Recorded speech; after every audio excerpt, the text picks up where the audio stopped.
This is the Wolfeboro Planning Board meeting. This is the Wolfeboro Planning Board meeting for June 18th. I'll call to order. Introduce the planning board members. To my left is Vaughn Dugan, Peter Goodwin, Roger Murray, Steve Webster, Kathy Barnard, Brad Harriman, and Julie Jacobs. The first item on the agenda is an update to the short-term rental discussion. I have a presentation that the subcommittee put together to present our position both to the rest of the planning board and to the public. If you can't see very well, you're welcome to turn the house lights down.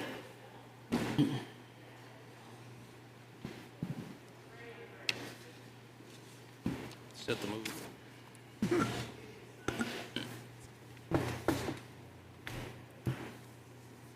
So one of the first things the subcommittee did was look at the possibility of licensing. And one of our concerns is that RSA 48A2 may limit the town's authority to impose separate licensing for short-term rentals as compared to other single-family residences. We understand that other towns have pursued the licensing approach. It's been challenged in some towns and been successful in others. We don't have a clear authority to do so, although it's still under consideration. Thank you, Steve.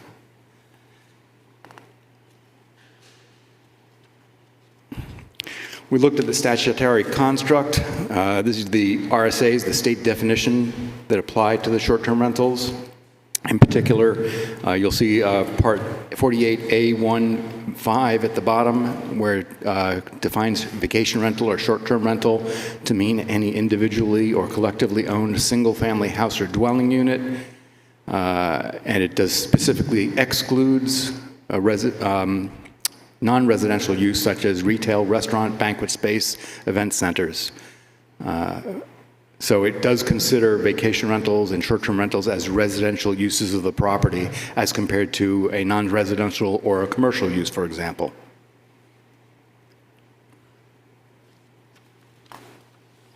Further, 48A2 goes on to say that the power conferred by this section shall not be used to impose any additional ordinances, codes, bylaws, licenses, certificates, or other restrictions on dwellings used as a vacation rental or short-term rental.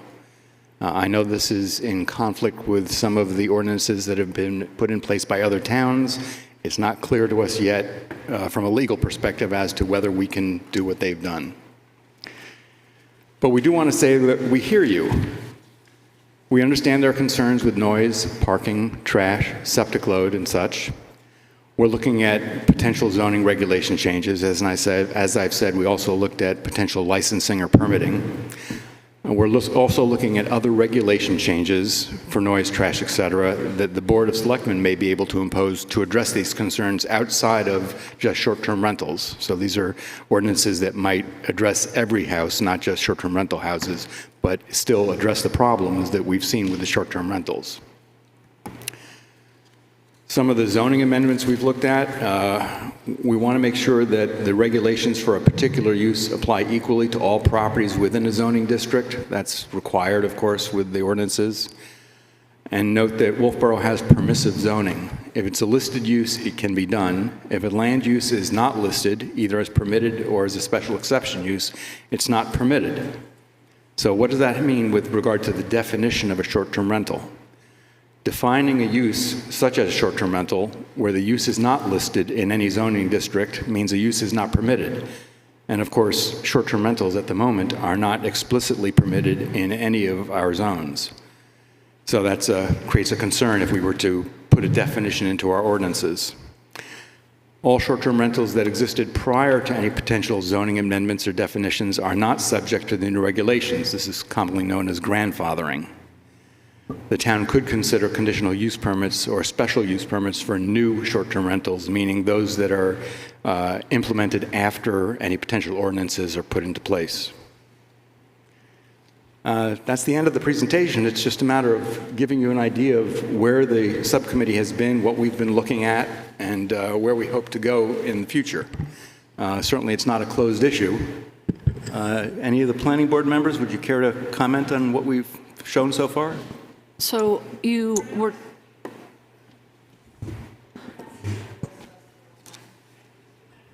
on mine?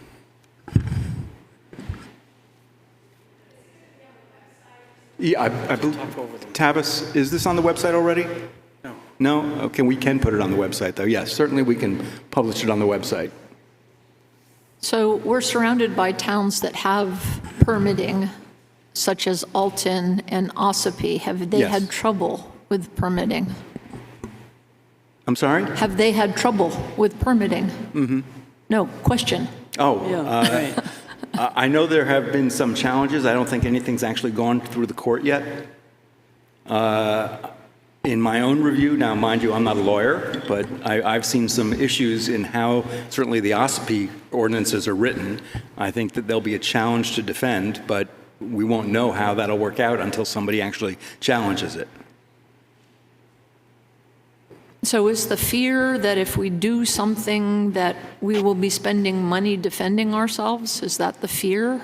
I think that's part of the fear, yes. Yeah. But one of the things the subcommittee did do was, if there were to be a licensing agreement, that would need to be adopted by the selectmen.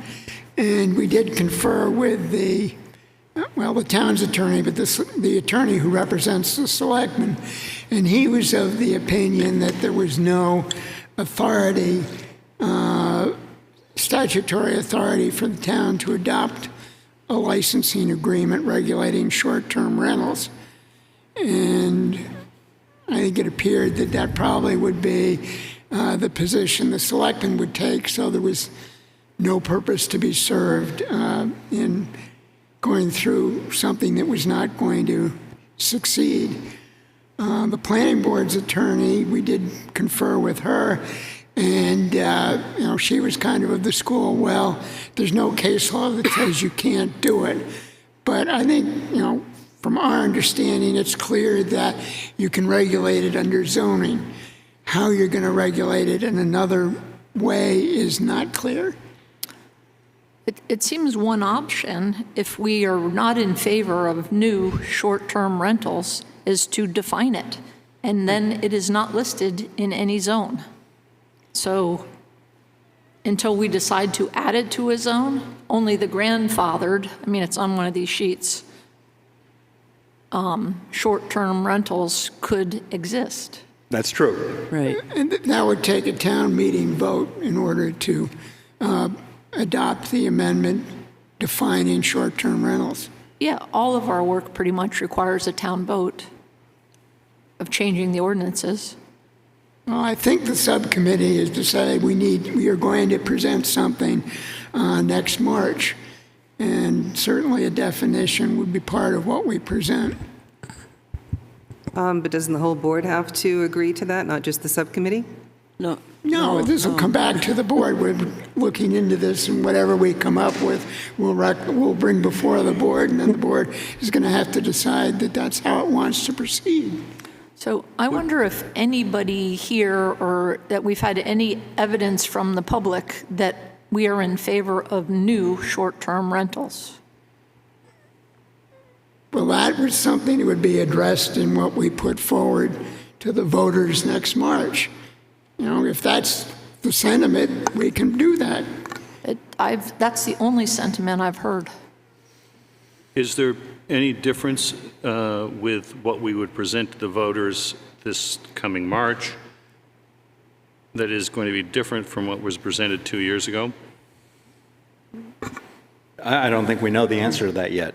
The short-term subcommittee would have to come up with what we feel might be accepted by the voters, present it to the planning board, and see if the planning board wants to move forward with a warrant article to that effect. Okay, but we really do want input from the planning board members. That's why we're presenting it tonight, so that we can get your input, and then we're going to go back to the committee, and then come back to the planning board. Well, I believe that the thing 2 years ago, the warrant article 2 years ago, made a definition of what it was. And therefore, how is that going to be changed? You're going to say it's, 2 days, or you're going to say it's, 6 months, or what are you going to say? It seemed reasonably concise the last time, and, that got voted down. So are we going to make a change? How are we going to deal with that? I don't recall within the subcommittee of proposing any change from the previous definition. It may follow on.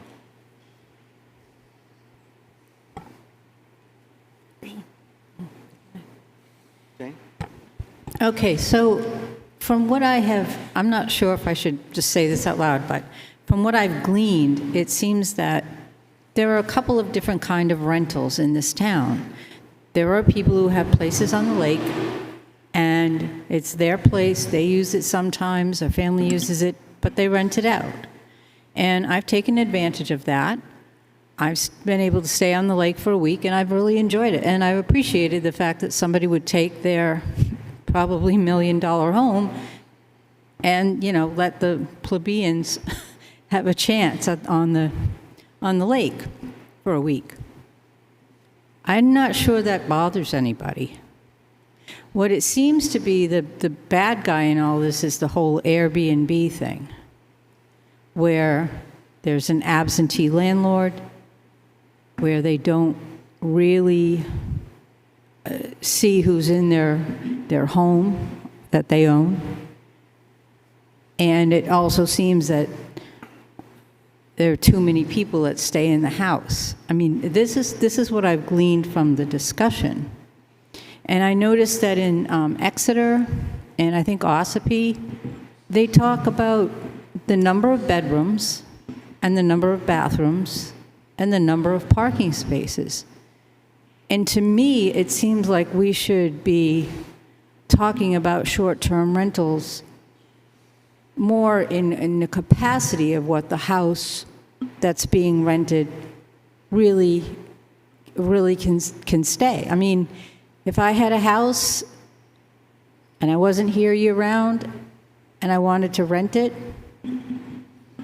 I wouldn't, if it was my house, I wouldn't just be an absentee landlord. I'd want to know who was in my house and what they were doing. And if the neighbors complained, I'd want to be around. So I think the people who do own properties here, they have a vested interest in making sure that that particular property is well taken care of. If people from out of town are buying places just to make money and rent to however many people they can rent to, without any regard to the bedroom situation, the bathroom, the trash, the parking, that's the kind of thing that we should try to put the kibosh on. So I don't know if I'm all wet, but that's what I've gleaned. So that becomes challenging because seasonal property owners aren't primary owners. They probably don't have residence here. So I don't know how you regulate, let's say, somebody who's had a house on the lake in their family for 50, 100 years, but they live in Pennsylvania. So how do you, it's mincing things to try and figure out who's local and who's just... I'm not saying local, I'm talking about, if I wasn't a resident here, but I owned a house on a lake, I'm pretty sure, and it was 3 bedrooms and 2 baths, I'm pretty sure I wouldn't want 10 or 12 or 15 people staying in my lake house for a whole week. And overrunning parking, trash, septic. That's kind of, I think, where the difference is. Well, Jane, I would hope that all the property owners would be like you, but unfortunately they're not. So we have to plan for the eventuality that we do have poorly behaving property owners. Okay, but if they're going to rent a 3-bedroom house to 15 people, it seems like that's where we should be saying, no, our septic system, our trash, the parking, that's not what this particular house was built for or meant for. Yeah, I think the board, I'm going to guess that the board is in general agreement with you, Jane. The question is, how do we go about controlling and enforcing that? Whether it's through permitting or zoning, and what effective way is there to do it that's within the bounds of New Hampshire laws? The issue is that the rental price, or the places that get rented around me, the only place that the owners stay when they're in Wolfeboro is in that house. And so when they end up renting it, they can't be there, so they go home. And so that's the real issue, that you know, if the requirement is that you have to be on premises at the time, that's not going to work. So, you know, that's the way it works. Saying that. Fortunately, in my neighborhood, we have an association, so we can regulate what happens. And some of those things are having the homeowner have the renter acknowledge what the rules are. So that's a little bit of a different spin to it, but you know, that could be a model for the town as well. Assuming, of course, we have the legal ability to do what you're Right. proposing. I'm saying we have Yeah. an association, so it's Yeah. a different But flavor. I thought that Port Wayland had said no to the short-term rental. I don't believe they can, Sure Yeah. they can. but the ones that do rent have to follow the rules. Yeah, okay.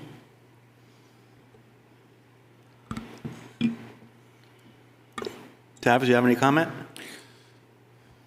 It seems the first step is for the board to decide as a group, do we think, or do you think that that the town needs more short-term rentals? Question mark. Because the subcommittee's work becomes very simple. If you, as was proposed previously, put in a definition that defines what it is, and then you don't put it in any zone, in any form, then no more short-term rentals occur Or can be created. or can be created. If the question is, no, we don't want any more, then one avenue is to put in a definition that then stays the development of short-term rental. If the board believes that more short-term rentals would be okay if X, Y, and Z provisions were included, that's a wholly different discussion. That's when you get into, do we look at a conditional use permit, special use permit, special exception, that sort of a thing. Then you get to decide or recommend to the town what zones yes, what zones no. But you have to have a thought process behind why you're saying this zone okay if this zone okay if that, and vice versa. But if I mean, to Devon's original point, if the general sentiment that the board has heard from the public and or the board believes that there shouldn't be any more short-term rentals, you could simply define the use, and then it becomes an enforcement issue. And I'm not going to belittle that point. It is a true enforcement issue because it's not readily apparent who's legal existing non-conforming as of March 25. It's not an easy task to enforce. Correct. Yes. Yeah. But you have to start somewhere. Right. So I would suggest that's the first question. If the subcommittee is looking for input, I think the board needs to suggest to the committee, are we looking at permitting it some places, all places, and recommend a scheme, or are we looking at putting a death nail in the future of short-term rentals in Wolfeboro until some other scheme gets identified? So to Tavis's point, would anybody on the board here like to offer their own opinion? Well, mine is that, at least for now, until some future date, we should have no new short-term rentals. It's definitely taking a toll on our housing stock and definitely our rental stock. So until some future date, when we hear the outcry that says we need more short-term rentals, then we can change it. Or you can put it into a particular zone. Right, pick a zone. That's my spin. Anybody else? If you pick a zone, there's going to be I don't think we feedback on will. that that's not going to be very friendly. We may never.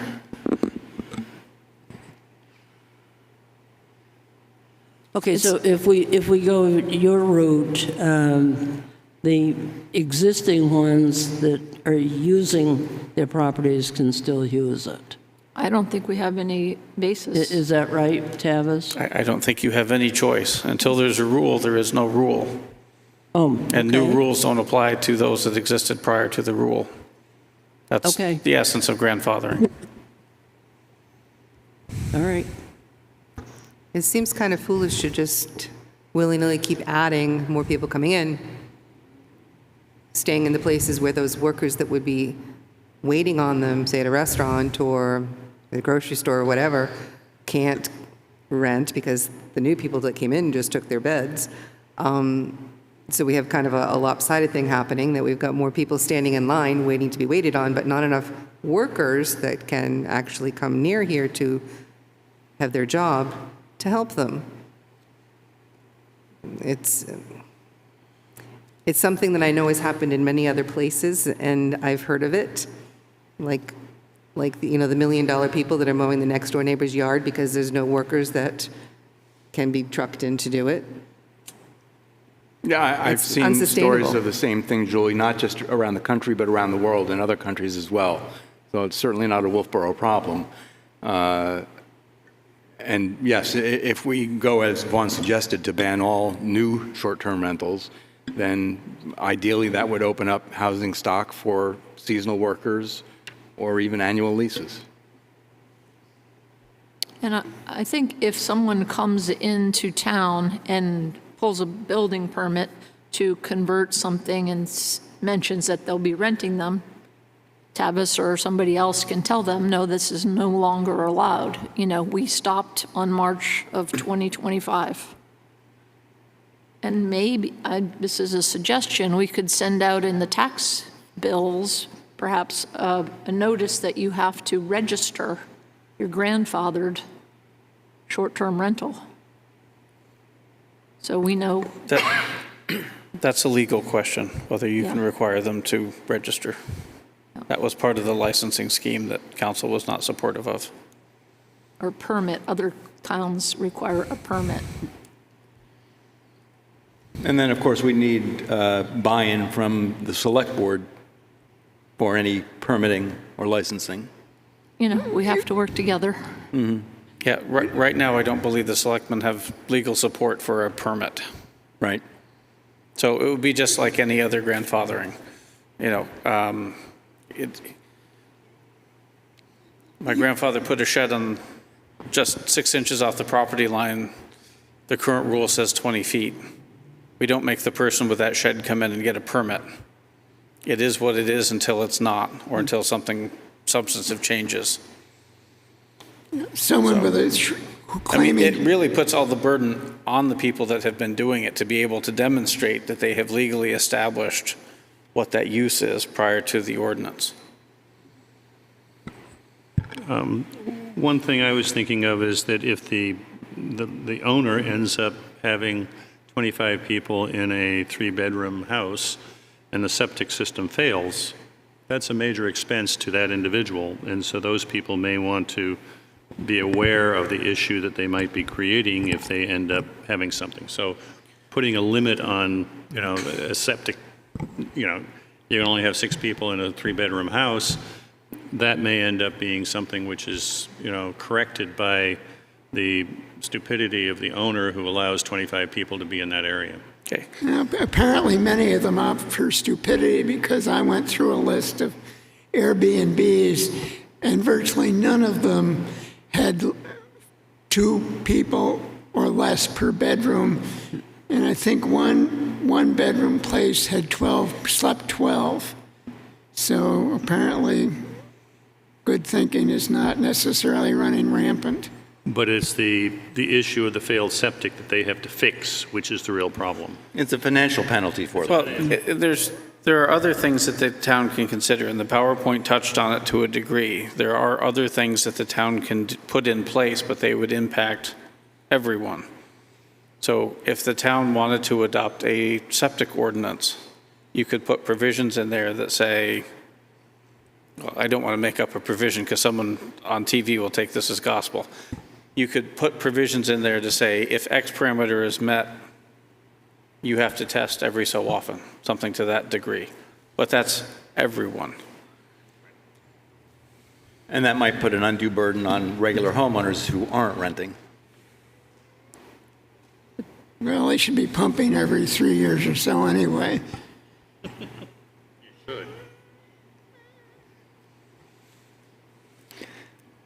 we also, I think, I was at New Hampshire Lakes Congress last week, and they had a presentation from a couple of towns with septic ordinances, and they, in a couple of instances, limited them to certain districts in the town. So you could do it, you'd have to do it district-wide, but you could do it by individual districts, and they had, they seemed to center on pumping every 3 years, and had a grace period. All right, so what I would propose is that, I'm sorry. Well, that's kind of what I was getting at, and not everybody has their own septic and well. Some people are on town water and town septic. And so if they have a 3-bedroom home with 2 bathrooms, I mean, I think the town issues a permit with the understanding that it could be 6 people living there using the 2 bathrooms. And if you have twice that, they're using the bathrooms, then they are impacting taxpayer, town water, and sewer. And it just seems like we should be able to regulate that somehow. Also, I mean, when you have a septic system in a house, you can't build a 5-bedroom house and put like a 2-bathroom septic in. I don't think that would fly. I mean, so there are some provisions there that the number of bedrooms and bathrooms and the number of occupants there's a mathematical calculation there. I mean, and that's already exists. All right, so I think we've gone through this, I think, enough for this evening, and I would propose that the short-term subcommittee could meet again, try to come up with something decisive to present to the planning board that could potentially be considered for a warrant article or presentation to the Board of Selectmen. And if the subcommittee agrees, we'll try to have that meeting within the next 2 or 3 weeks. We can, after this meeting is over, we can come up with a date and see who's available when. What about the planning board holding a public meeting on this issue? Certainly, we could get more public comment, if you think that would be useful. Roger, what do you think about that? Yeah, I think we might want to come up with some alternatives, starting with a definition that would prohibit them.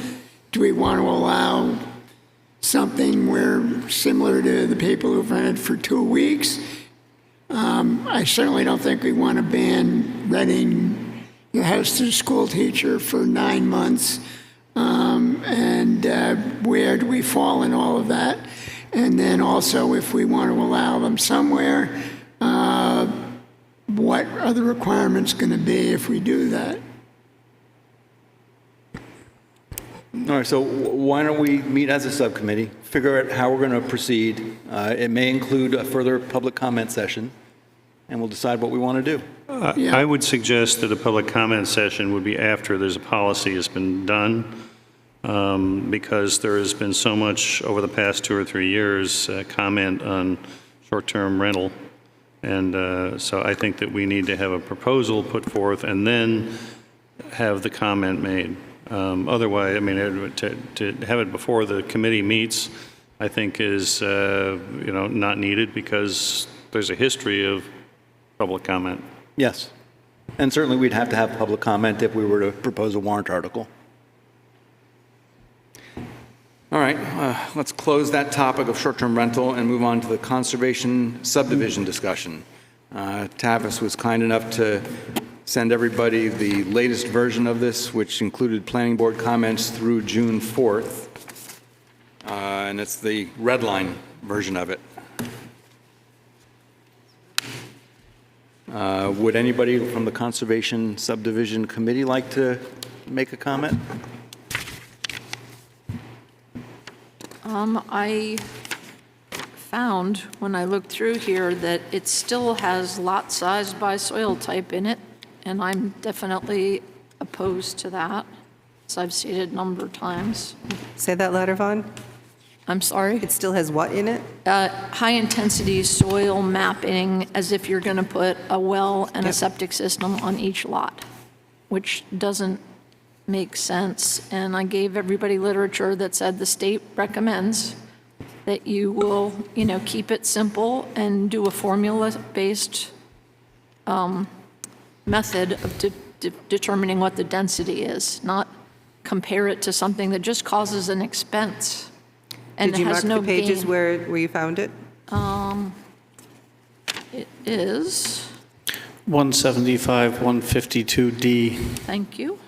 52. It's labeled as page 153 if you printed it out. So as I've suggested before, I think that we should do a formula that is something very similar to the subdivision formula. Why not be consistent, where you take out the slopes, take the lot, subtract the slopes 25% or greater, subtract a very poorly drained soil, and then the state recommended something like 5% just for road right-of-way. And then divide it by the number of lots you're allowed in, the size of lot you're allowed in the district. Period. The math is beyond me. It's not, it's simple, It's your bailiwick, not mine. yeah. So one of the things I was asked to do at the last meeting was to look at, Some examples. I believe it came out as a list of other things to consider in conserved lands as uses that would be allowed. I didn't put this in the list that I gave you because I was asked for something specific. But what I found most notably in many arguably larger areas or more dense areas were limitations on the amount of wetland that is allowed to go into the open space. I found that a little interesting. Some places say that only 35% of your conserved land or open space land can be wetlands.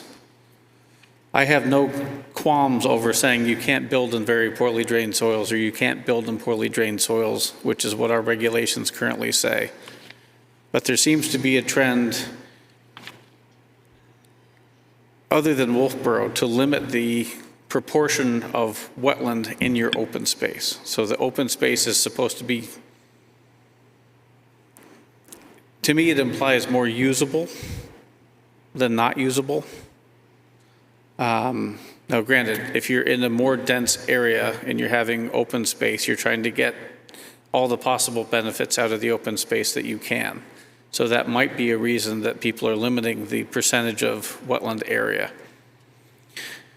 So hypothetically, if you have a 40-acre parcel and 20 acres of it is wetland, the conservation subdivision regulations have you put at least 50% in conserved land. Fine. I'll put all the wetlands in it. I'll build the rest. Is that palatable to the board? I would recommend letting all the wetlands be conserved. I mean, we seem to have regulations and. I think, to me, that confuses the term, because you can't build in wetlands anyway. Right. No, but as open space. But, I mean, to me, what I was hearing the board say is the conservation subdivision should be an incentive to a developer to conserve land. You're not going to lose the number of homes. That's a debatable point. You're going to be allowed the same number of homes and less land because we would like you to have less roads, less impervious surface. We'd like you to conserve some open space, et cetera, et cetera. So you're thinking there's a formula, and then on top of that, there has to be only a percentage of the 50% can be wetlands. Well, I think that's what many places are doing. When I started looking for what different people allow in their open space, some of them allow structures, tennis courts, pools. We talked about that last time, and the board was not And really keen on that. They're putting those things in the open, quote, open space. Right. Tennis court in the open Correct. space. But all of those places, whether they allowed what you could consider more invasive uses of the open space or not, limited the proportion of the open space that could be not usable. but It's just a concept to think about. I think under Vaughn's formula that she just stated, you're taking out the wetlands And the steep slopes. and the steep slopes and the road percentage, and then you're basing your density on what's left, Right. Correct. which would be, I think, similar to what, I mean, the subdivision regulations through the high-intensity soil survey, but she's taking out basically, The very poorly drained and the yeah, steep slopes. and so you don't get to count the Wetlands is acreage, right. the wetlands in your formula. And would I think agree. that the comment I received from an engineer that you've all seen on many subdivisions was taking out the very poorly drained and the steep slopes, and then applying HIS to the remainder was sort of a double hit. Right. Yeah. And the recommendation was to look at a suggestion to match DES and AOT in terms of soils, because no one's using HIS anymore. Except Wolfeboro. There are a few others. Yeah. But yes, Wolfeboro. So getting rid of his would put us more in line with most of the state, I suppose. Correct. And probably make the calculations mean more. Well, and certainly be much less expensive for the developer. Right. Yeah, since they're doing tests that nobody can use other than you go, oh, yep, check the mark. Well, the expense, I mean, keep in mind, the expense isn't necessarily doing the HIS. It's doing the HIS and then having to go comply with the state and AOT regardless of whatever HIS said. Because you can't get a septic plan based on HIS map. You have to get a septic based on DES requirements. And those, DES does have a conversion table, but it's not 1 equals 1B. Similar but not equal. Well, one of the things we might consider is if we are trying to encourage conservation subdivisions, which do have a benefit because you end up having houses closer together with less roads and all that. If you end up having 35% of the wetland included in the conservation area, you're actually encouraging that kind of construction more than having it eliminated. And, you know, whether this is something we want to follow or not, but it turns out that if you end up allowing that, people may be more interested in that kind of project in the future, and they may have some real benefit. You know, with the fact that, you know, if you have a conservation subdivision, it has to be so far back from a main road. So therefore, you don't even see those houses. And so that is a benefit, I think, to the natural area of Wolfeboro. And so therefore, we may want to at least consider that 35% wetland inclusion in the conservation area, because that may encourage more people to build that kind of thing. And the reality is in Wolfeboro, we're getting to the point where there's not a whole lot of land that's easy to build on. So you're talking about things which are, you know, difficult.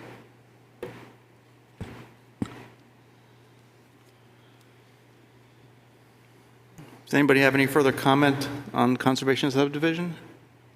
Yeah, I have some that are unrelated, such as Vaughn suggested we should decide how that formula is going to work. I mean, just what is the formula? I mean, there's one in the innovative land use planning techniques, which starts off with, you know, what's your net area, you know, what the deductions are, and how do you get to where you're going using the formula. So lot area minus steep slopes, 25% and greater, minus very poorly drained soil. Those two are the same as regular subdivision regulation, and then minus a percentage for the right-of-way. And the state recommends anything over 10 acres is 5%. And then take that number, let's say it's 100 acres divided by 5 if you're in a 5-acre zone, That's your developable unit count. And then you have to figure out where things go on the land. With what remains. Yeah, where the open space is, where the, My only question to that is I understand it's in the innovative land use control and it's in our current regulation. I don't understand taking out a prescriptive amount of right-of-way and then calculating the density. it just came from the state. Well, I understand. Yeah. I don't understand the benefit to the land or Well, the conservation effort by saying, well, we're going to take out 5% of roads, and then you can do your density. You may only be proposing 3% roads to begin with, but you're, Well, we could say 5% minimum, and then unless less is, actual is less. well, that's where I was going. I think Yeah. the planning board should have the ability to say, if you don't propose a road network, we're going to take 5% before we do the density calc. But if you come in with a proposal and you show something, you know. 3%. Some acceptable road layout. Correct. That may be Then the less board than would have that 5%. ability to say, yes, that makes sense. I think that's reasonable. So I'm seeing nods. So what I'm hearing is gross acreage minus very poorly drained, minus greater than or equal to 25%, then divided by base zoning lot size. Yes, I think that's Less right. the road. Well, the variable that would also be in there would be minus 5% unless otherwise approved by the board. Yeah, we know there has to be a Because road. that to me incentivizes them to come up with conceivably An efficient road less than network. 5%. Yeah. Right. Now, obviously, 5% of 100 acres is much more impactful than 5% of 10 acres. The percentage is the And- percentage. Oh, the percentage is the percentage, but it also depends, it's also the lot size. You have 3-acre zones, you have 10-acre zones. Scale.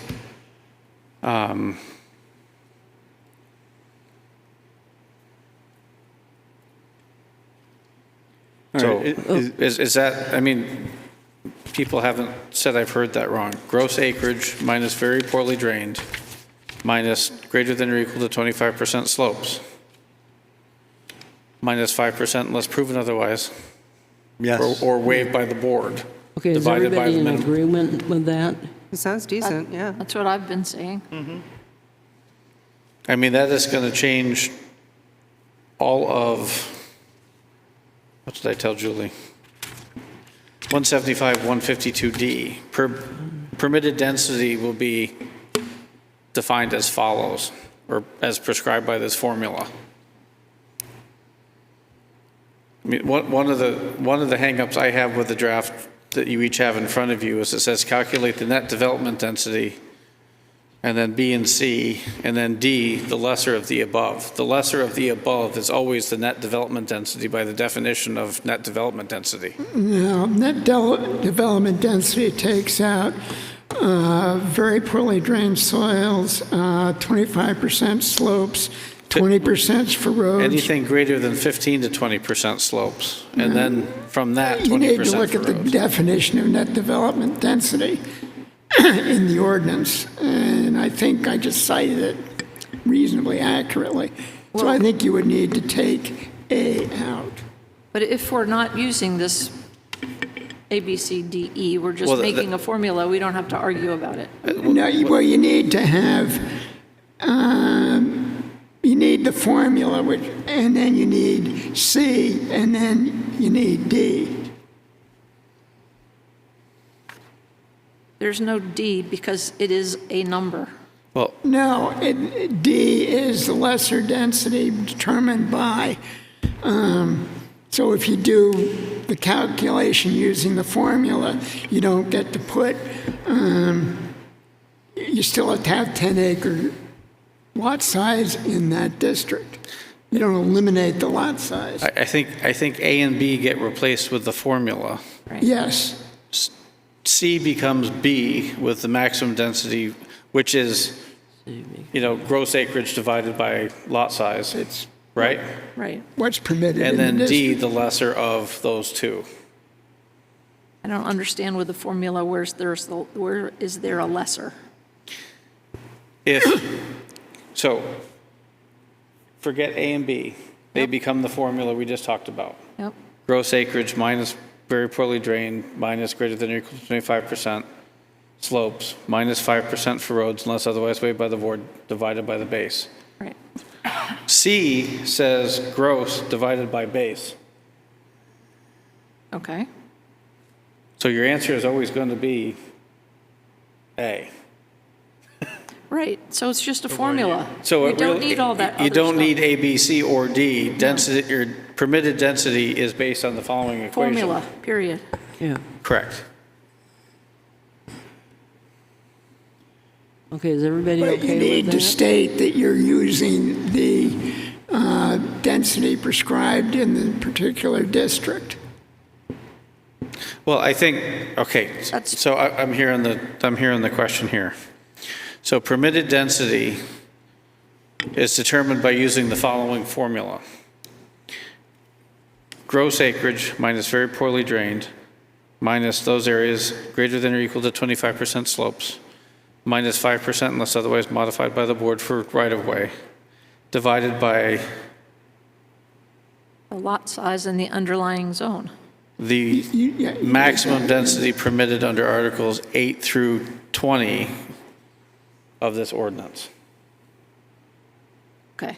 And instead Underlying of, zone. right, I've been saying base zoning district, but it's referring to those articles, yes. Does anybody have any objection to what Tavis just described? All right, I think that we're good to go there. Right after that was the next change, and talking about the concept plan. I don't know if you need a concept plan if you're going to a straight formula. So I don't know if E is required anymore. Well, we want them to come to us with a concept plan for discussion. Right. So, I mean, non-binding, show us what you're thinking.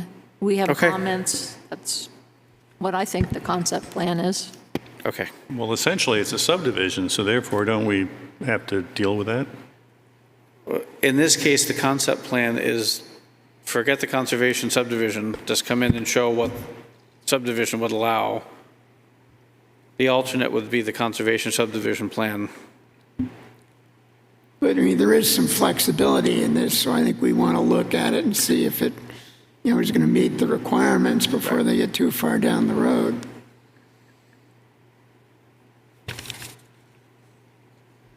So my homework assignment was to look at 175, 152, K6. Conserved lands may be used for. So forest management was on the original list. Agricultural cultivation was added at the 6-4 meeting. Trails for passive, parentheses, non-motorized, in parentheses, use, snowmobile trails. I'm going to tell you, depending on where you are and what you're looking at, whether it's a same or similar town to Wolfeboro or Concord, it's all over the place on what people allow.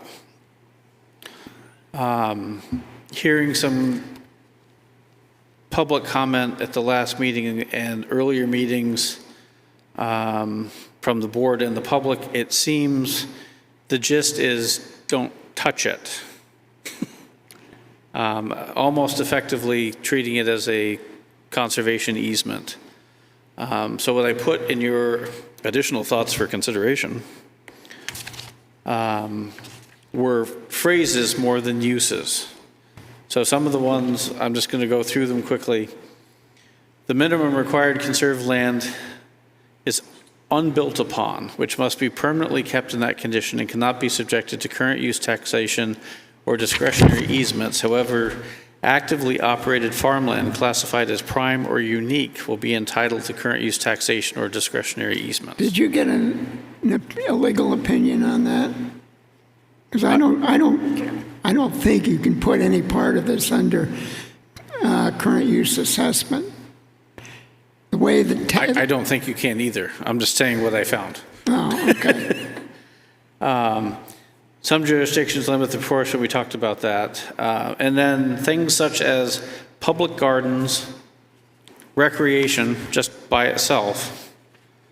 These are terms from other places. Public gardens, recreation, parks, recreational sites, scenery, trails, forests and woodlands, wetland and stream corridors, rare or important habitats, farms, and historic properties. I'm fine with the list we have currently, and So my takeaway was it all pretty much landed with the themes I heard from the board and from the public for Wolfeboro. The themes were consistent with the A through D that came out of the 6-4 meeting.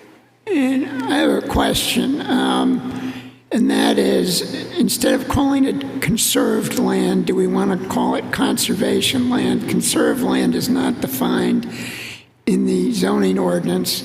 There's a definition for conservation open space, which I think is more restrictive than what we're talking about, but there's also a definition for conserved land, which I think is what we were talking about.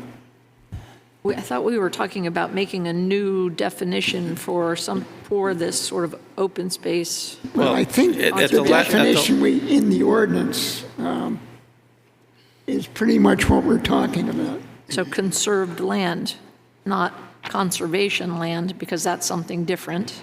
No, not under our ordinance. Conservation land is defined in the ordinance as what I think we're talking about. Conserved land is not defined in the ordinance.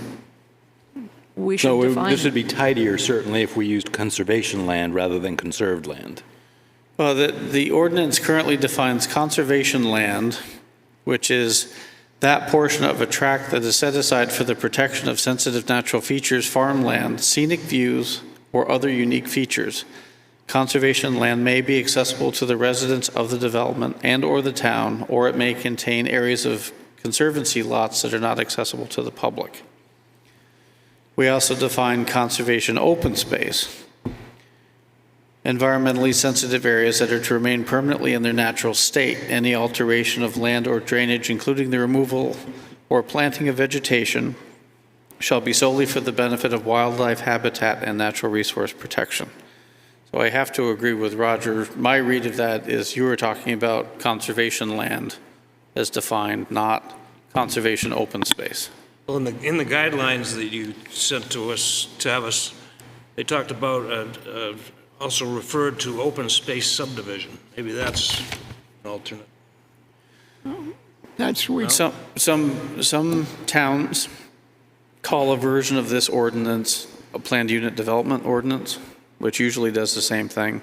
Some call them open space cluster developments. Some call them conservation subdivisions. The title is currently conservation subdivision, so it would seem, I just lost my train of thought, that conservation land perhaps should be the term under K. Except if we wanted to allow for open fields for recreation, let's say. I mean, it doesn't seem harmful. We're allowing farmland or agricultural land cultivation. One of my concerns, just from the environmental science background, is if you literally freeze land in space, eventually all of that land is going to be in the same successional state. So when I hate talking about non-New England places, but in the flatlands of central New York, all of the conservation easements typically came with a requirement that certain areas be kept in a multitude of successional states. So you might have mowed meadow that was mowed annually. You might have, and then all the transitional stages up to mature forest in between that. So to me, this becomes a static freeze on everything, and eventually all of that land is going to be in the same successional state. But it does provide for forest management, which would address that. I mean, I It think does. there's some conservation easements where, they require you to maintain an open field. That's not very frequently, but it does happen. So I'm just wondering if the board would want to get into that when reviewing a conservation subdivision. What do you intend to use this conserved land for? If they say forest management and trails, the board might want to, it's not very clear in here whether the board can or cannot require a forest management plan to be put together. Or it can It always says be recommended. maybe, it says maybe used for. It doesn't say it has to be used for. It can Correct. be used for nothing. Well, and I think when Randall Arendt, the guy who came to talk to us about this type of a project and incorporating this in our ordinance, he was talking about seeing a farm, driving down the road, seeing open space that's mowed, let's say it's hayfields, and then, preserving that scenic, rural, agricultural plot as hayfields, so that it looks the same like a farm as it used to, and then tucking the houses in the trees. That was the exercise that we went through. And as this is worded, it would absolutely permit that to happen. It would not require you to mow the hayfield, but you could certainly, Is that agricultural cultivation? Is that where Yeah. you're going? Even if you're not cultivating anything except for an open field. well, you can add pastures. That came out of the state innovative land use. They had agricultural cultivation and pastures. And I think you could probably go out and fly a kite there after it was hayed, if you weren't too worried about ticks.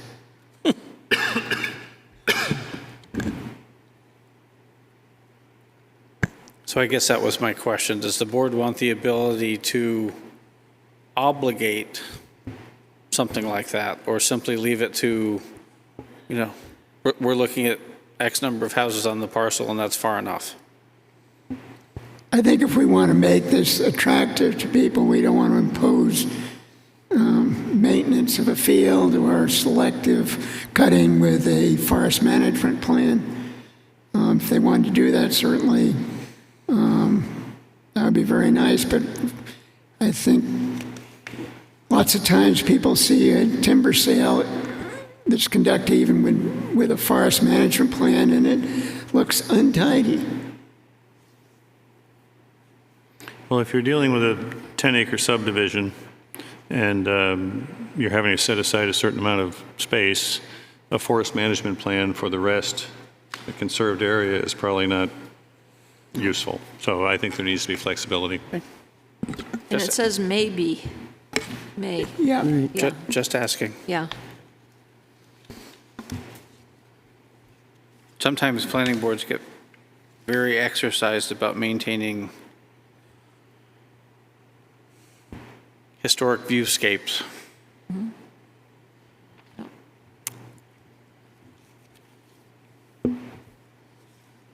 So you have all of the things that were done through 6.4. I can come back with a revised draft that changes the density section for discussion. Then I think the board is, unless the committee sees something else, I think it's, I think, as you pointed out at the last meeting, we need to put back some verbiage under 175, 149, which is when would you be allowed to do a conservation subdivision? And I would think that, what was under the required, recently deleted part might be a good guideline. On 1 acre zoning, you need 10 acres. 2 acre zoning, you need 20, 3 acres, you need 30, and 5 to 10 acre zoning, you need 50. But there should be some, you want somebody doing a cluster, an open conservation subdivision on 2 acres. And why not just say a minimum of 10 acres? Well, if you're in a 10-acre zoning district, which we do have, then you're not going to choose that, obviously. So I thought it was pretty clear from the 6-4 meeting that conservation subdivision was no longer going to be required, but shall be permitted in the general residential, rural residential, and residential agriculture. And then I had heard the board say remove all of the lot size references. I don't think it would hurt necessarily. I don't know what the magic number is. I mean, if you're in a 3-acre zone, requiring someone to have 10 acres may not make sense. But at the same time, a 6-acre parcel is clearly not going to put half of it in conservation. I think the biggest point is, because I caught it too, you didn't cross it out. The last line in that paragraph didn't get crossed out, because I noticed it. Oh, no, I didn't cross it. I highlighted the changes that the board made. So that would be, technically, that would be gone. So 175, 149, as I heard it after the last meeting, was a conservation subdivision shall be permitted in the general residential, the rural residential, and residential agricultural zoning districts, period. Period, yes, but you continued on. Right, because the board took that. If I do strike through, it looks like it came out previously, so. Oh, The other That was thing is just confusing. logic. You know, if you're in a 3-acre zone, you know, and you only have 10 acres, you're not going to choose a conservation subdivision. I mean, there's really no reason to. So it's self-policing. It's self-controlling. Yeah. Self-policing, yes, as you Well, said. the previous rule was if you were in a 3-acre zone, you would need 30 acres. So perhaps, to Roger's point, a conservation subdivision shall be permitted in the following zoning districts, using the following as guidance, and then put the table up.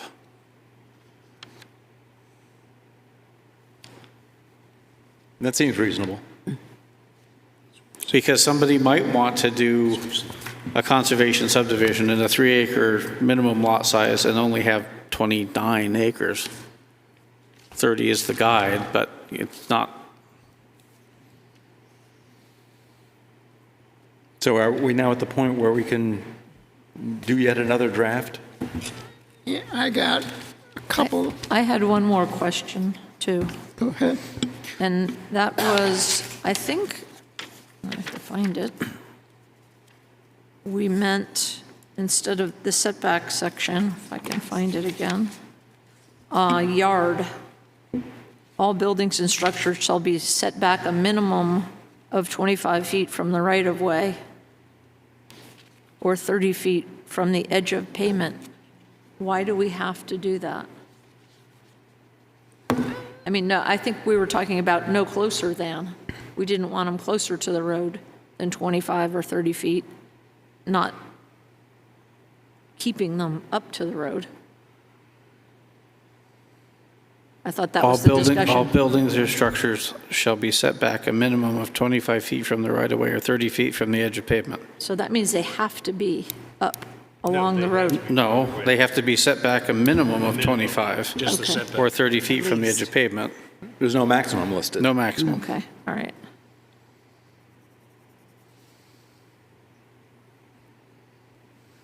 On the next one down, I would like to make that read, a minimum distance of 20 feet shall be maintained between buildings on the same lot, on separate lots, and a minimum, let me try that again, a minimum distance of 20 feet shall be maintained between buildings on separate lots and between buildings on the same lot. Just, So that's what it says, all buildings, right? Well, originally it said a minimum distance of 20 feet shall be maintained between buildings on separate lots, and the minimum distance of 20 feet shall be maintained between buildings on the same lot. yeah, it's what it did say. And now It's it just less says- redundant. Well, right, and I heard last meeting, a minimum distance of 20 feet shall be maintained between buildings. Which is the same thing, but That's it's all you less need. words. Well, Right. but then The reason I suggested is so somebody wants to come in and argue, well, it says it's where these are on separate lots, so they don't have to be 20 feet apart, or just makes it absolutely clear. I'm in favor of Roger's version because it's sort of belt and suspenders, but it certainly makes it absolutely clear. So minimum distance of 20 feet between buildings on separate lots and between buildings on the same lot? Sure. Well, yeah. I'm always in favor of concise. I mean, how can you misinterpret a minimum distance of 20 feet shall be maintained between buildings, period? I mean, you could say between all buildings. That would be on any lot, all of them. And I guess I'm concerned about the potential for somebody to read this from a property owner, for example, would read this and have a very, let's say, selfish perspective and only consider the buildings on their own lot without considering the adjoining lot. And Roger's version would make it explicitly clear that you do need to consider the other lots. But there's setbacks. No, there may not be property lines. Oh, Yeah. then I think the word all is better. I like to give no wiggle room. I Doesn't matter. wonder whether 20 feet is what you'd like to have in a conservation easement. And I don't know what the answer would be, but 20 feet's not a whole lot. And so we're now putting in this conservation area, these buildings, cheek to jowl. And I wonder whether you want to have a larger Did you just say cheek to jowl? cheek to Yes. jowl. He did, he's Just old. want clarity. Sorry. That means, they're real close together. A bit. Yeah. And I'm just wondering whether that is something that we want to put in as a regulation, although the builder then would end up saying, is this what I'm going to be able to sell to people? So maybe it is the builder who is going to be making that decision. I would be surprised if there were too many people that wanted 20-foot set. bedroom window to bedroom window 20 feet Well, apart. Yeah. we're also allowing, let's say you have duplex or quadplex. I mean, that's allowed, so those aren't separated. Right. Effectively, 20 feet between buildings is a 10-foot side yard setback. Right. So, and then you're at least saying that there has to be that separation, but it's completely up to the builder as to whether it's more than that. So Appealing, yeah. Under the current ordinance, it's 20 feet between buildings on separate lots and on the same lot. correct. So that's no change.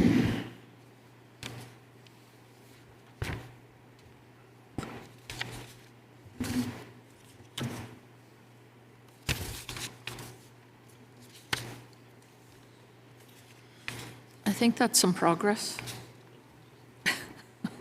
Roger, did you have some more changes? Nope, that covers it, I think. Okay, I'll put together a revised draft and get it to the subcommittee, and you can decide when to bring it back. Thank you, Tavis. Do we really need to do that? Well, No, I'm leaving the door open. The group Why could don't we decide just via bring it email back? just to bring it straight back. yeah, I guess, does it need to come back to the subcommittee, or does it just go back to the board? I would recommend it just come back to the board. I think we're progressing. Yeah. I mean, this is the board's changes. Right. So to be clear, I'm going to go through the effort of going through a whole new red line. It's not going to have all the iterations of this. I'm going to open up conservation subdivision, change to the 6-4 plus tonight changes as a track change, and bring it back to the board. Yes. I believe that's right. Not a Okay. red line version, but a finished version, in essence. Well, it should have the most recent changes highlighted. I mean, tonight's changes. But I'm going to change from what's currently in the books to tonight as a track change. I'll give it to you both ways. You can turn it on or off, or I can Yeah. print it for you both ways. You'll still see the current language crossed out. Correct. Yeah. Because it's gone through, I mean, this is, It won't have Six. all these repeated iterations, it'll just have the beginning and the end. correct. And hopefully that'll be the last version. Hopefully, right. Hopefully. All right. Is there any other discussion on multifamily housing? If I may. As I understand, the board's direction from the last meeting was to move towards coming up with a minimalist approach to showing multifamily as a permitted use as guided by 175, 143 through 145 and all of the referenced base zoning districts. So with that, I have some questions. In the village residential, AKA 175-72, multifamily dwellings are currently listed as a special exception use. My question to the board is, does the board want to still require a special exception? Or consistent with your discussion on 6.4, do you want to move multifamily dwellings to permitted uses in the village residential? I would opt for making it permitted and putting it under 175-71. I mean, to me, that's what's implied by 144. So it's currently a bit of a conflict in the ordinance. 144 says it's permitted, 175-72 says it's a special exception. Those don't balance, so I'm asking the board for direction. Yeah. Do you want some comments on this? Well, before I draft the change, I want to know where the board wants to land. So yes, comments. Yes, comments. Okay, under the first sentence there, I think the residential would list multifamily dwellings as a permitted use in 175-81. And when these go back into the permitted uses, we should use multifamily dwellings. I think most of the places they are, I think in South Wolfeboro, maybe multifamily housing. And then the general residence, you would insert multifamily dwellings in 185-86. So before you go too far, I don't want to cut you off. In our definitions section, they're listed as dwelling, multi-unit. And then in the zoning districts, we refer to multifamily or multifamily dwellings. So for ultimate consistency, multi-unit is the appropriate phrase. Which makes no sense. Huh? That makes no sense. Yeah, I think if Well, we're... multi-unit really means multifamily. It's all referring to 3 or more units in a building. Yeah, I know, but you the just said- ordinance is all over the place. Yeah, that kind of needs to be cleaned up a little bit, and we need to pick one. Yeah, I think they should be multifamily dwellings to avoid confusion. So to that, should a definition change be added to say dwelling, multifamily in 175, 175? The definition won't change. It's just the term. Get rid of the unit. Yeah, get rid of family. Because you could argue, I want a commercial unit in there. I mean, it may not make sense, but Right. Well, no, I mean, so the way the definition section is set up, it says dwelling unit, and it defines what a dwelling unit is. It then says dwelling unit A, dwelling, multi-unit, B, dwelling, duplex, C, dwelling, single family. So there's all sorts of variations on the theme in the ordinance. Most regulations refer to one detached single-family home. Well, they mean dwelling, single family. That's how it's interpreted. Or duplex, or dwelling multi-unit. But then again, the districts that reference it, even the multifamily section refers to it as multifamily versus multi-unit. So to me, my recommendation is that dwelling unit A becomes dwelling, multifamily. And we can fight over the hyphen later. And then fix the words later, because And the then more you make say that the more- term that is then used as Roger's going through with each of the base zones. Not with the comma, but multifamily dwelling. The more you say family, the more I'm having trouble with it. Yeah. I'm just, I know. one of the things they hired for me was to point out where things don't line up, and here's one of Yeah, them. that's a good one. And then continuing under Bay Street, if we're going to delete the prohibition about residential apartments on the first floor, I would suggest deleting 175, 106H, and replacing that with multifamily dwellings, so that multifamily dwellings would then become a permitted use. And in Wolfeboro Falls, if we decide to make the same change there, then you would be changing 175, 116H. Yep. So one more piece. Not long ago, the board moved all of the C2 uses and other things into the Pine Hill Road Development District. One of the intricacies with Pine Hill Road Development District in 17596 is that multifamily dwellings were put under. Yeah, I think that doesn't say what it was intended to say, but I think you fix it by taking replacing what comes first and put permitted uses shall be as follows, which is how it's stated elsewhere in the ordinance. And that solves your one multifamily dwelling per lot. Correct. problem. So right now, 17596 permitted uses in the Pine Hill Road Development District says one of the following dwelling unit structures is permitted per lot. 1, 2, 3, 4 multifamily dwellings. So that has been read that you're allowed one multifamily dwelling per lot. So my question is, should multifamily dwellings move out separately below, which is what Roger just said? So you would be allowed one single detached dwelling per lot, one accessory dwelling unit, one duplex dwelling per lot. B, under permitted uses, would be multifamily dwellings in accordance with section 175, all that. I think that makes sense. Okay. I just wanted clarity on those. I can come back at the next meeting. I mean, we literally went through everything on the memo, unless there's questions. So well, now that I say we talked about everything on the memo, one of the questions on the memo was that Roger just brought this up.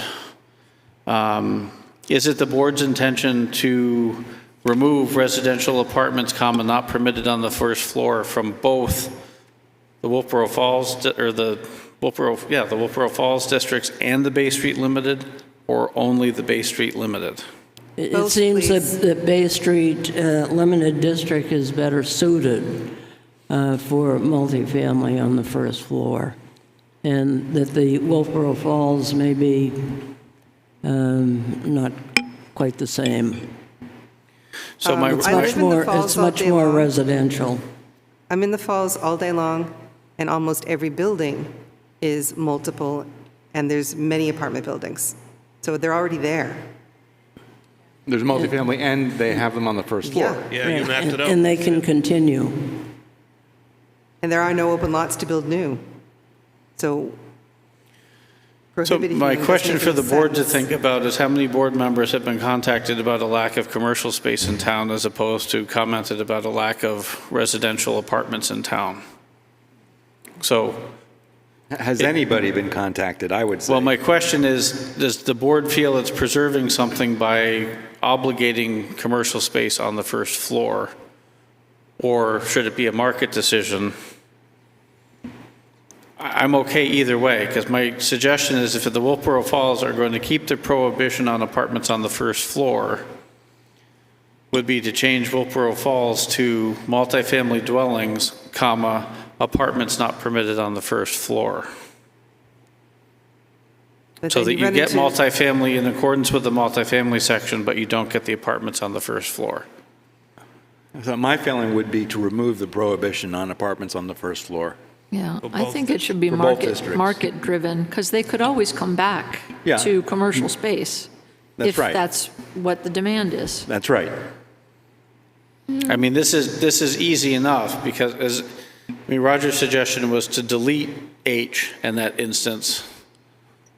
To me, having multifamily listed and then having a separate one that says residential apartments not permitted on the first floor is a bit confusing, because you're allowing it and somewhat not allowing it at the same time. Right. So if the board wants to keep the prohibition of apartments on the first floor, my suggestion would be to change Wolfeboro Falls to multifamily dwellings, apartments not permitted on first floor, density to be determined by the other section. I just need some guidance from the board as to whether first floor is staying or going on Wolfeboro Is Falls. anybody at the table here opposed to having residential on the first floor? No, No. not really. I They're think already that's there. your indication. I will come back with a draft on multifamily.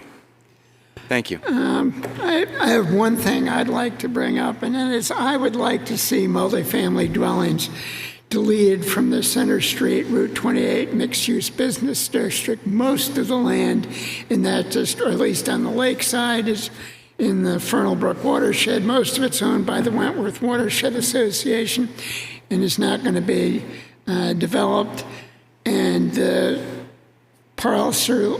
two parcels on 109 that aren't owned by the association are so small, you're not going to put multifamily dwellings on there. And then when you start going the other way, you've got the commercial uses, but you also have Fernal Brook in there.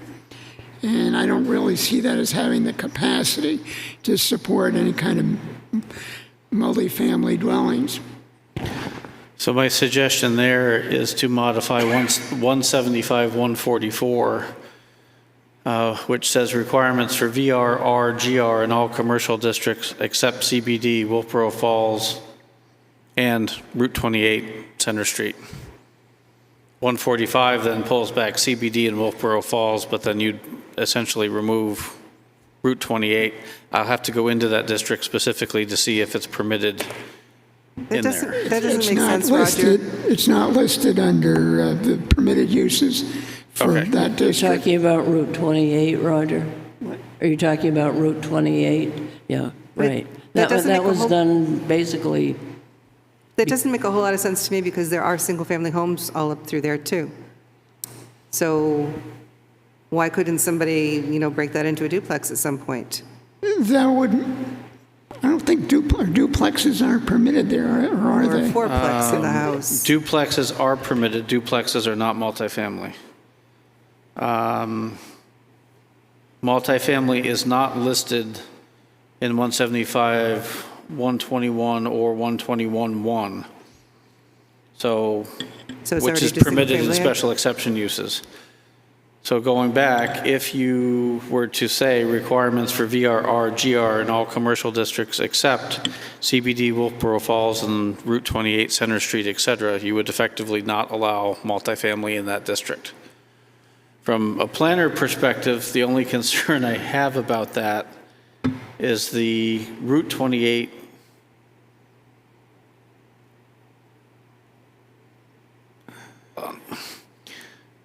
the zone is Center Street / Route 28 mixed-use business district. So I don't know what mixed use is if you can't have multifamily in it. well, all I know is that we talked about that amendment for many, many months. I'm not saying And- multifamily and should be I think permitted, we but I should don't know stick how you with get it. mixed use without residential in it. That would not prohibit residential. you I got don't the- think you're going to have land in there with a capacity to support a multifamily development. All I'm trying to do is encourage board members to think through it. So one apartment or two apartments might be okay in an existing building, but multifamily is not.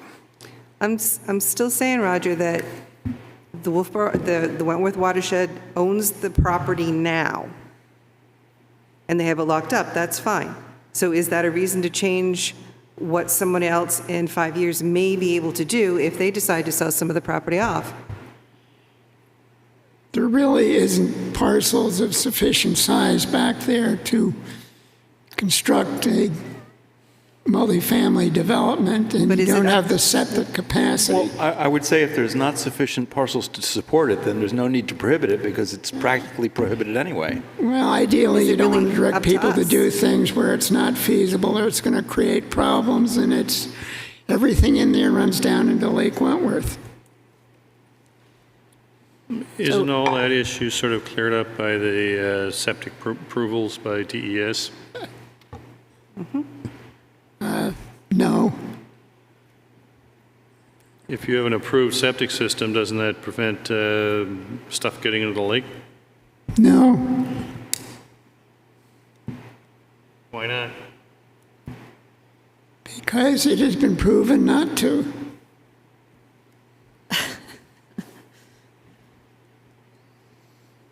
So the rationale, though, is that you can't fit a septic on it, or you can't get an approval from the state, basically. So what are we worried about? I would be surprised if you couldn't get a septic system on 27 acres, just to be devil's advocate. On the 27-acre parcel That somewhere? Wentworth It watershed might be owns, tight, correct? you know, it might be tight. Actually, you couldn't get a septic system on that because that's been mapped and it's all wetlands. So there we go. More site-specific. I don't, so other than that parcel, I don't know if there is a body of land in the mixed-use Route 28 Center Street district that would support multifamily. Today. No, by definition, I mean, without changing the density, I mean, the next largest one I can see, just looking at the pictures, is 6 acres. And you're looking at 2 units per acre. So in a perfect world, that's, 3. I'm just saying, why are we trying to prohibit something just so you can say you prohibited it? Just so we can If it protect the can't happen lake. anyway. well, it's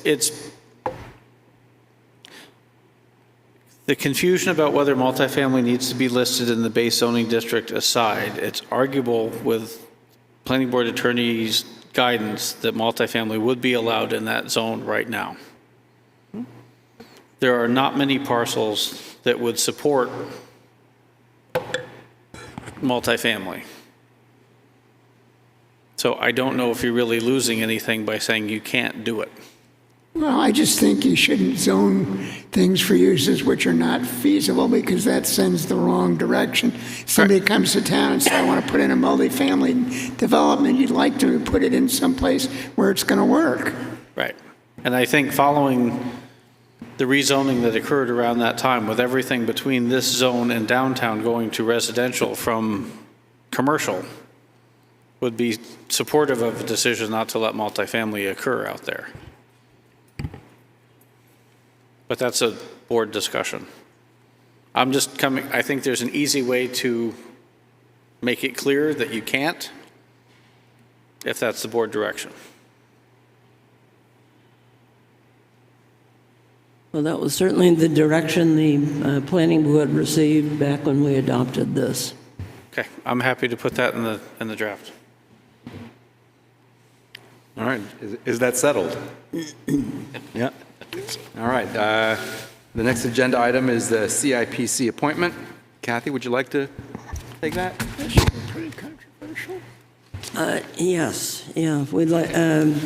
I've talked to Steve Webster about being on the CIP, which starts in August, and he said that he would be interested. And we only, right now, just have one planning board member, and that's me. So it would be really, I think, to the planning board's favor to have 2 members. So I'd like to nominate Steve Webster to be on the CIP. I'll second that nomination. And I know that's, now that Steve's retired, I know he's looking for things to do. We're going to So vote we on. should call for a vote? All in favor? Aye. Opposed? All right. Okay, Steve, you're Congratulations, with Steve. us. Thanks, gang. Go, Steve, go, Steve. And then we have a memo to the planning board from the Board of Selectmen, Town Manager and Tavis on the recommended CIP guidelines. This one. So these are effectively the same guidelines that have been coming from the selectmen for some time. I did remove the word recall at their request from number 1, and I highlighted or emboldened those words about ADA accessibility. But they're functionally the same that you received last year and put forward. The only other discussion is 3 years ago, the planning board recommended its own guidelines to the committee. Just tossing it out there to see if the board would like to discuss that. That might be a better topic for next year. You know, in a perfect world, I will send out the memo either tomorrow, this week, I'll say, to all the department heads saying it's CIP season, here's your request form, and move forward using the following guidelines. If the board wants to put together guidelines, obviously that would take another meeting cycle. I just want to toss that out there. Okay, well, I really think that the department heads have to be concerned with the master plan and somehow or other tie their recommendations in, but we've already talked about that at the CIP. Yes. And I think that's in the information you're giving Yep. to the department It's already on their form. heads. Yep. I'm just wondering if there are guidelines in addition to those coming from the selectmen that the planning board want to include. Yeah, If not, well, that would be one that I was concerned about, okay. but it's already been taken care of. Any other comment from the planning board? Not on this, something else. So we'll close the CIP guideline discussion. You had something else, Vaughn? Yeah, I am the planning board representative to the Heritage Commission, and in going through with the new members of the commission recently, we described the various standards that the town has, and it was noticed by, not me, but other people on the committee, that the site plan review package that people come into the planning office and get does not have the architectural standards in it. And the Heritage Commission would like those to get into the packet for anybody who comes in for site plan review, which is the only thing that the architectural standards apply to. Just something they should have. Tavis, can you facilitate that? Absolutely. Okay. Thank you. Thank you. Okay, the last item on the agenda here is approval of the minutes. So we'll start with the May 7th minutes. Do we have May 7th minutes? I don't have May 7th minutes. Here, I looked, here, I have mine. Yeah, I've agreed with everything here. The only change I have to it is in section 7, under approval of minutes, correct the spelling of my last name.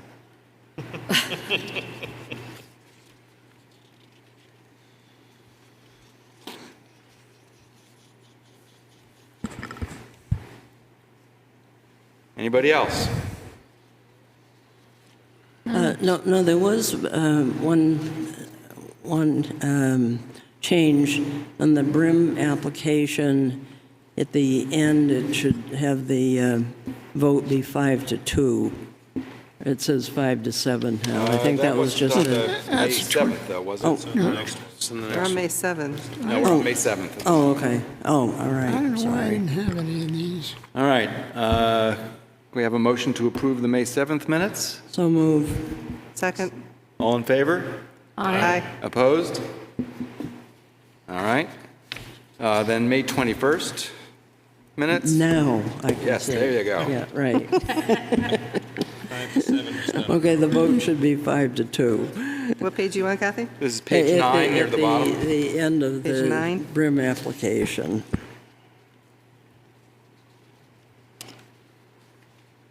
All of a sudden had 12 members on the board. The named people who voted are counted accurately. It's just the numbers that are wrong. Yes, Yep. right. Yep. Right, yeah, it was just a If typo. we're, well, if we're looking, counting votes, did someone really abstain on the motion to adjourn? Motion passed We need to have 6-0. public comment. 0. Don't forget public comment. Yeah. Or did someone, Somebody never went home. on those minutes, I don't know whether we want to add it, but one of the abutters, Michael Smithwick, was there, and his name is mentioned later under the lifetime section. And on page 4 at the bottom, towards the bottom, under my comments, that should be section 175-215. Yeah, the comment's in the wrong place. And, well, yeah. And then on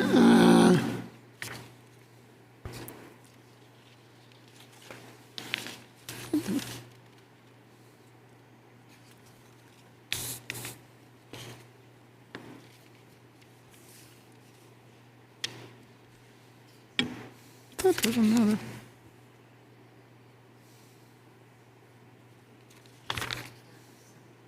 Okay, we'll, The other attachments. On the top of,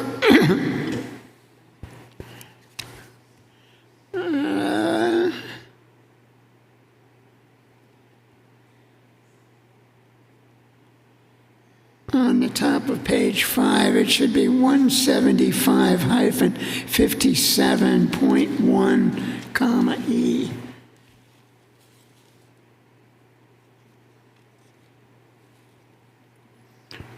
is that it, Roger? Anything else? Well, there should be a, it's close enough.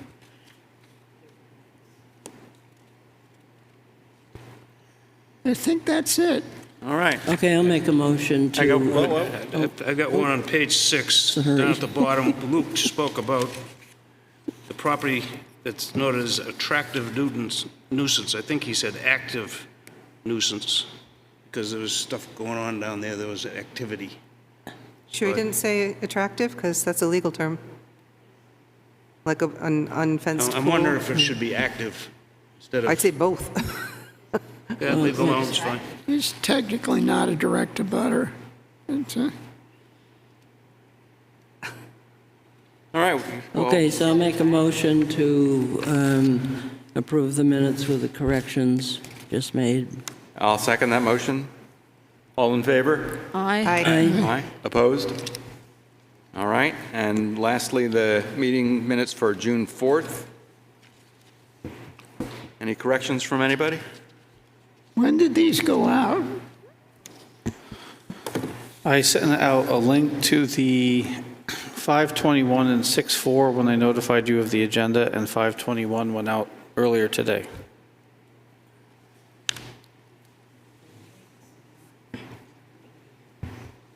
This one was. This was just an attachment. Because I got it twice. You want a chance to look at them? Those were good? links, those were attachments. All right. If there are no other corrections, make a motion to approve the I'll make a minutes. motion to approve the Kathy's June making a motion 4th. for June 4th. I'll second it. All in favor? Aye. Aye. Peter abstains. Lastly, public comment. Would anybody like to make public comment?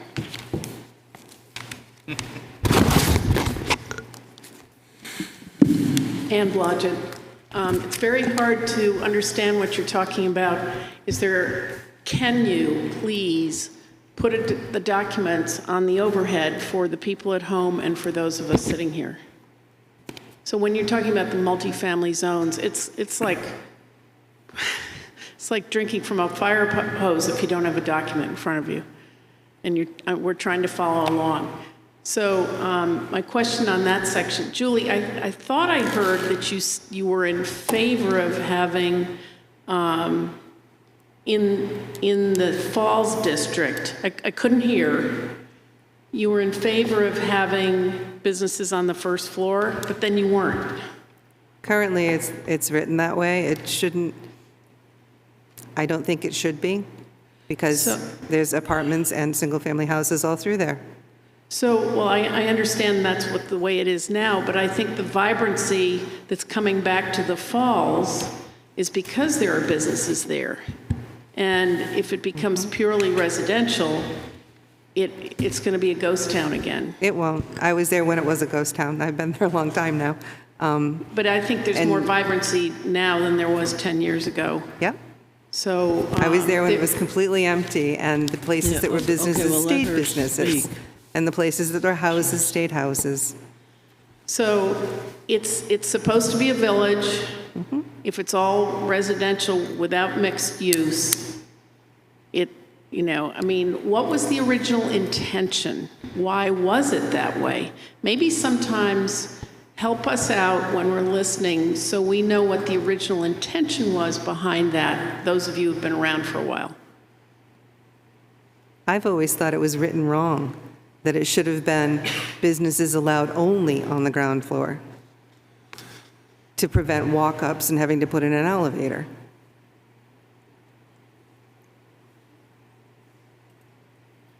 That's just my personal opinion.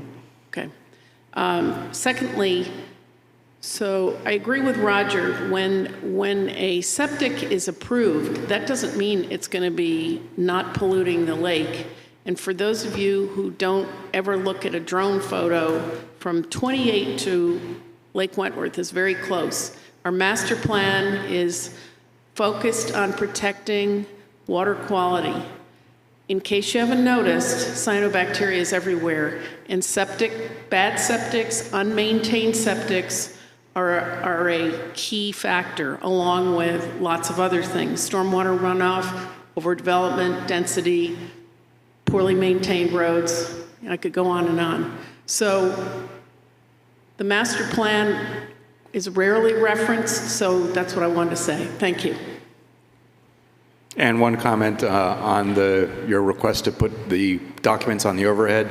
With the example of the conservation subdivision that we discussed tonight, it's 9 pages that we're flipping through, so it'll be a challenge to have everything show at the moment we're talking about it on the screen. But certainly we'll try to improve on that. Remember the old days when we had those things that they put with the transparencies and stuff, and you'd flip around and you'd have to deal with it? Now we've come to an age where we can't do it anymore. So I don't know, there must be, I mean, from Tavis's computer up to there, what he's referencing, he moves around, we follow. We don't have to see but just general, you know, if you're talking about D point A or 1D or something, you know, we're like, what? Thank you. Sure.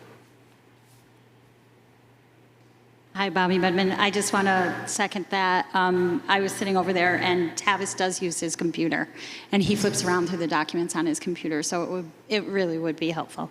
The other thing I want to say is thank you so much for focusing the short-term rentals tonight on the septic tanks and on our sewage.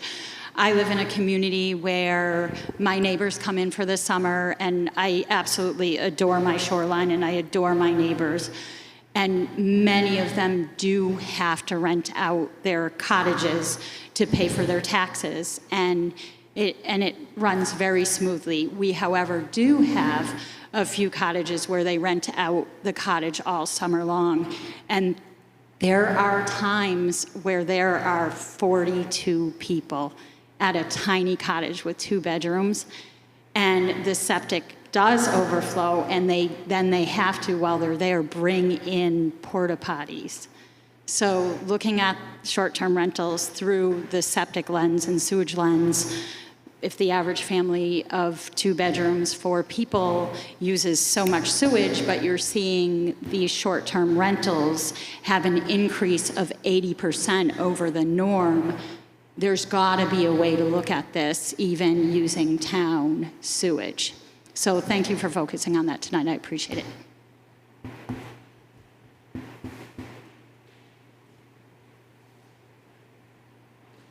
Hi, I'm Marge Hart, and I would like to also thank you for looking at the short-term rental issue. Just a couple of points on the We Hear You. It might be good to put something about ownership of houses and protecting housing for residents. I agree with Vaughn on that statement. I think short-term ownership is a very important piece of this. If you look at the recent Nantucket ruling that they did for that, they're talking about ownership, investment ownership of homes as well. So with, you know, what Bobby said, I think it is important to understand who is owning these short-term rentals, and the government is actually looking at this. There's government, Congress S.3402, which is Ending Hedge Fund Control of American Homes Act, that's being looked at. This is very much part of that. I agree with Tavis that enforcement is a very important part of this, and one of the regulations that is very important, I think, is the enforcement of the fire rules. And if you look at the single-family homes, there's only supposed to be so many people in a home for fire regulations. I do think it'd be very important to look at the Nantucket ruling. A couple of things that's in there is the registration of a short-term rental, and also obtaining a certificate of registration for the Board of Health. which is, I think, very important for home ownership. And then the other thing it does talk about is the ownership of those short-term rentals and if it's institutional or investment-based. I really would like to see the planning board take a stronger stance on this for the town of Wolfeboro. So thank you for looking into it, and I appreciate the opportunity to speak to it. Thank you. Thank you for your input. All right, I'll make a motion to adjourn the meeting. So moved. All in favor? Aye. Thank you. Peter abstained again.